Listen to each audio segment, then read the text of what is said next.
Good evening, everyone, and welcome to another session of Politics in the Car. I hope you enjoyed last week's session where we got to interview Ros Spence. Thank you for taking your time out to be on the show and answering the questions from people at home. It was great to have you, and I hope everyone really enjoyed it. If you haven't seen it yet, check it out. It was our previous video, and you won't be let down about it. It was great. She got to answer some questions that people put forward. But anyway, tonight we're going to be talking about the global movement that's happening now, climate change. And it's very important. It's something that's really starting to captivate the world, and you should be in on it because it's Australia's next gold rush. First of all, I want to talk about climate change in general. Like, I know a lot of people still don't believe it's happening, but we've been around or been alive long enough on this planet to remember, as kids, it was only 30 degrees. That was our heat waves. Over the last couple of years, we've been really experiencing some strong heat waves that are like 45, 46 degrees. And at the moment, we've got some of the most catastrophic droughts ravaging our country, and there's farmers and farming communities that are going down the drain. We really need to pitch in to help. Our federal government's disappeared. They don't want to hear about it, and there's good reason for them to do that. So a lot of them are involved with the IPA, which is like this liberal machine of free trade, free economics, and they're focusing on wealth. Now, their vested interest is keeping the fossil fuels alive. So you've got Twiggy Forrester, Gina Reinhart, all that kind of stuff, that they're the middleman for powering your homes. When you pay your bill, you're paying the power company, but that power company is paying them because they're the ones mining the coal and the fossil fuels that we use, getting the oil for our cars. Shifting to renewable energy, hydrogen, solar, all that kind of stuff, removes them from the equation. Yeah, so that's pretty powerful there. So they're scared. You're talking about years and years and years and years of control, of power, of money, gone like that in an instance if we go to renewable. And then don't forget, our cost of living will reduce as well because there's no middleman to pay for the mining.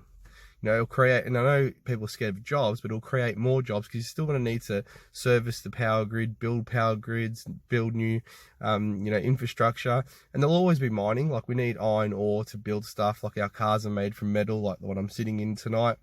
But I want to focus on you at home because everyone's always looking for investments. Now, one thing that's happening globally is that everybody's really passionate about renewable energy.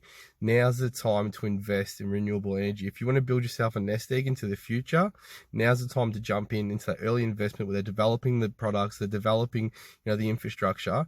You chip in now, in the future, you'll pay twice because you'll get reduced energy, cost of living, and you'll have a nice retirement fund. That's something I've been trying to save to. You've got time still. You can still save up and buy more shares, and it's a great investment. But it's also something I'm very passionate about, the climate, the environment, because we want to leave something for our children. I think being a parent, you start, being a bit more aware of the environment and your surroundings and things like that. So, I've always been passionate about the environment and climate change. I think maybe about 5 years ago, I remember one of my first activist sort of things was going down to Warrnambool and protesting Dennis Napthine's, cuts to wind turbines. He was planning on not building anymore. Would have damaged the economy in that community, and really damaged our carbon footprint. We just kept that going, and we've got Daniel Andrews in now. He's closed the Morwell the coal plant as well. I know people are saying, oh, we can't do our power, but we always have blackouts in periods of hot summers and that, because everyone's running their air conditioners, everyone's cooling their homes and their buildings. And the way we build cities and suburbs now, they're like saunas. They just retain heat. So we really need to start looking at the way we plan and build our cities.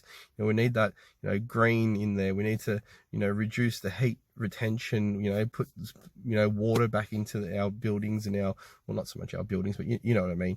Putting green in there, like plants and like some of the stuff they're doing overseas to reduce the carbon footprint and reduce, heat retention, because that's starting to impact our cities and people at home.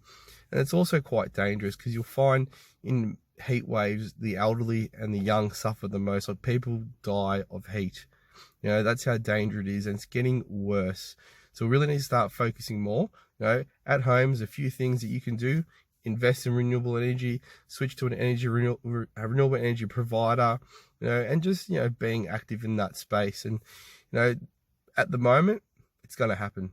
That's it. This has got the globe. You're talking about millions and millions of, and the politicians that don't act today will be remembered as the ones who doomed our planet. And that's not where they want to be. So it's time for change. It's time to make the switch, and let's go renewable. Have a good night, everyone. See you next time.